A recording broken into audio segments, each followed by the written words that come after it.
Sir ఇప్పుడు కేసీఆర్ గారి పైన సీబీఐ కేసు ఎంక్వైరీ ఇవన్నీ కూడా జరుగుతూ ఉంటాయి సార్. ఇదంటే కాంగ్రెస్ అరెస్ట్ చేసే ప్రయత్నం ఏమైనా చేస్తుందా? అరెస్టు బాల్ కూడా బీజేపీ హ్యాండ్‌లో పడేసిందా? ఇక బీజేపీ తేల్చుకోవాల్సిందే కేసీఆర్ గారి అరెస్టు ఖాయమా లేదా అన్నట్టుగా మారిపోయినట్టుగా ఆ విధంగా తెలివిగా రేవంత్ రెడ్డి గారు ప్లాన్ చేశారని కూడా చెప్తున్నారు. దీన్ని ఏ విధంగా చూస్తారు సార్? రేవంత్ రెడ్డి క చంద్రబాబు శిష్యుడు గదా! హ్మ్. కనుక ఇలాంటి క్షుద్రమైన ఆలోచనలు చేస్తా ఉంటాడు. ఈ సిబిఐకి కోర్టులోనేమో ఇప్పుడు అక్టోబర్ దాకా ఇప్పుడు అరెస్ట్ చేయటానికి వీల్లేదు. యాక్షన్ తీసుకుంటానికి లేదని చెప్పారు. అయన్నీ హ్మ్. తేలాలి కదా! ఈ లోపల అతనికి డైవర్షను ఏదో వాళ్ళని అరెస్ట్ చేస్తాం, వీళ్ళని అరెస్ట్ చేస్తాం. అక్కడ చంద్రబాబు గారు ఆంధ్రాలో వాళ్ళని అరెస్ట్ చేస్తాం, వీళ్ళని అరెస్ట్ చేస్తాం. ప్రజా సమస్యలని ప్రజల గురించి కాకుండా ఎలా జనాల్ని డైవర్ట్ చేసి డ్రామా చేయాలని చూస్తున్నారు. హ్మ్. సేమ్ డ్రామా ఇక్కడ మొదలెట్టాడు ఈయన. ఇక్కడ ఈ ప్రజల్లో మొత్తం కోల్పోయింది. కాంగ్రెస్ అనేది మొత్తం పోయింది. ఎంత తప్పు చేశామని చెంపలేసుకుంటున్నారు జనాలు. సో, దాని నుంచి డైవర్ట్ చేయడానికి ఆయన అరెస్ట్ చేస్తాం, ఆయన అరెస్ట్ చేస్తాం, ఈయన అరెస్ట్ ఏంటి అరెస్ట్ చేస్తే ఏంటి నువ్వు అరెస్ట్ చేసేది కొత్త ఆయనకేమన్నా? అరెస్ట్ ఏమన్నా కొత్తనే? ఉద్యమంలో పోరాడికి అరెస్ట్ అయిన వాడే గదా! నీకు కొత్తేమో. హ్మ్. నీకు ఏదో నువ్వు ఆళ్ళ దగ్గర చేరి, ఆళ్ళ పంచం చేరి, వీళ్ళ పంచం చేరి, వాళ్ళ పక్కన చేరి సీఎం అయ్యావు గానీ పోరాడి సీఎం కాదు గదా! నువ్వు పోరాడి సాధించుకున్న పదవి ఇది. నీదేమో ఒకళ్ళ పంచం చేరి, ఆ పంచం, ఈ పంచం చేరి తెచ్చుకుంది. కనుక నీకది తెలీదు. అరెస్ట్ చేస్తాం, ఏంటి అరెస్ట్ చేసేది? అరెస్ట్ చేసే మేడిగడ్డ అనేది ఒక 2 పోయింది. ప్రాజెక్ట్ ఏమన్నా ఒక మేడిగడ్డ ఒకటా ప్రాజెక్ట్ అది? 10 కలిసి ఒక ప్రాజెక్ట్ అది. హ్మ్. ఈ కింద నుంచి ఎత్తిపోతలతోటి ఇప్పుడు నీళ్ళు ఇక్కడ తీసుకుంటే కృష్ణా, గోదావరి అది అంత ప్రాజెక్ట్ మహత్తరమైన ప్రాజెక్ట్ అది. అది ఎక్కడో ఒక 2 ఉంటే ఇవాళ కొత్త ఏమన్నా? ఆ 2 జరిగితే ఇమ్మీడియేట్‌గా వాళ్ళు ఆల్రెడీ ఎల్‌ఎన్‌బి వాళ్ళు అది చేయటానికి వాళ్ళు ఇచ్చారు. ఏదో 350,00,00,000 ఏదో ఖర్చు పెట్టి దాన్ని సరి చేయటానికి. ఇది మామూలే గుజరాత్‌లో జరిగింది. ఎక్కడ ప్రాజెక్ట్ పెద్ద పెద్ద ప్రాజెక్టులు కడుతున్నప్పుడు ఎక్కడైనా ఒకటో రెండో చిన్న మిస్టేక్స్ జరుగుతాయి. మిస్టేక్స్ జరగకుండా ఉండవనేది లేదు. మిస్టేక్స్ జరుగుతాయి. ఎవరి మిస్టేక్స్ అది? ఆహ్, ఇంత సిమెంట్ ఎయ్యి, ఇంత ఇదెయ్యి, ఇంత లోతు తవ్వని కేసీఆర్ చెప్తాడు. బుద్ధుండాలి మాట్లాడటానికి. అది ఇంజినీర్లు వాళ్ళు చేస్తారు. వాళ్ళ కాలిక్యులేషన్. ఎక్కడైనా మిస్ అయితే బీటలొచ్చింది. అది ఇమ్మీడియేట్‌గా రిపేర్ చేస్తారు ఎక్కడైనా. హ్మ్. ఇప్పుడు ఆల్రెడీ ఎల్&టి వాళ్ళు 350,00,00,000 బడ్జెట్ ఇచ్చారు. అది మొత్తం చేయటానికి. ఇమ్మీడియేట్‌గా చేయించాలి. అది వదిలేసి దాన్ని పక్కన పెట్టి దాని మీద ఇంతవరకు రెస్పాన్స్ లేదు. ఎల్&టి దాన్ని రిపేర్ చేద్దాం. దాన్ని ప్రాపర్ చేద్దాం. అది లేదు. ఎంతసేపు దాన్ని అడ్డు పెట్టుకొని రాజకీయం నడుపుదాం. దాన్ని అడ్డు పెట్టుకొని ఆయన అరెస్ట్ చేస్తాం ఇది. కోర్ట్‌లో ఎళ్తే చివాట్లు పెడతారు కోర్ట్‌లో. ఒక సీఎంకి సంబంధం లేని సీఎం ఏమన్నా డైరెక్షన్ చెప్తాడా? సీఎము ఇంత సిమెంట్ ఎయ్యి, ఇంత కంకర ఎయ్యి, ఇంత ఎత్తు పెట్టు అని సీఎం చెప్తాడా? ఆ కన్సర్న్ ఆఫీసర్స్ ఇంజినీర్స్ ఉంటారు. అంత పెద్ద ప్రాజెక్ట్ అన్నాక ప్రభుత్వం తరపున పెద్ద ప్రాజెక్ట్ ఇంజినీర్స్ ఉంటారు. వాళ్ళు చెప్తారు. ఆ మిస్టేక్ జరిగితే వాళ్ళ కాలిక్యులేషన్‌లో మిస్టేక్.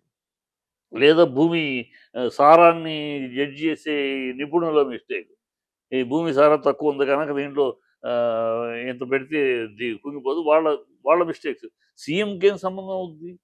సీఎం కెన్ అడ్వైస్ అంతే. నాయనా ఈ ప్రాజెక్టు ఇక్కడితోటి కాదు ఆ జిల్లా, ఈ జిల్లా అన్నీ కలిసేట్టు రావాలి. దానికి తగినట్టు డిజైన్ చేయండి అని అంతవరకు చెప్తాడు. అంతేగాని ఇంత సిమెంట్ పెట్టు, ఇంత పెట్టు చెప్పడు కదా! బుద్ధుండాలి. చిన్నపిల్లాడికి కూడా తెలుసు. ఆ ప్రాజెక్ట్‌కి సీఎం ఏం బాధ్యుడు ఎట్లా అవుతాడు? తప్పు జరిగితే? CM designer, adviser. సీఎం డిజైనర్‌కి అడ్వైస్ ఇస్తాడు. హ్మ్. మాకిట్లా కావాలి. మీరు ఈ 2 జిల్లాలు కాదు 10 జిల్లాలకు చేరాలి. ఇప్పుడు నువ్వు మూసీ నదికి ప్రాజెక్ట్ మార్చాడు. అంతకుముందు చంద్రబాబు పీరియడ్‌లో మొదలై వైఎస్ఆర్ ఎగ్జిక్యూటివ్ పీరియడ్‌లో మొదలై హ్మ్. ఒక అయ్యాయి. బీఆర్ఎస్ పీరియడ్‌లో దాన్ని 5 బ్యూటిఫుల్‌గా డిజైన్ చేశారు. హ్మ్. అంతా రెడీ అయింది. ఈ లోపల ఎలక్షన్ వచ్చి నువ్వు గెలిచావు. ఇప్పుడు నువ్వు ఆ డిజైన్ ఎందుకు మార్చావు?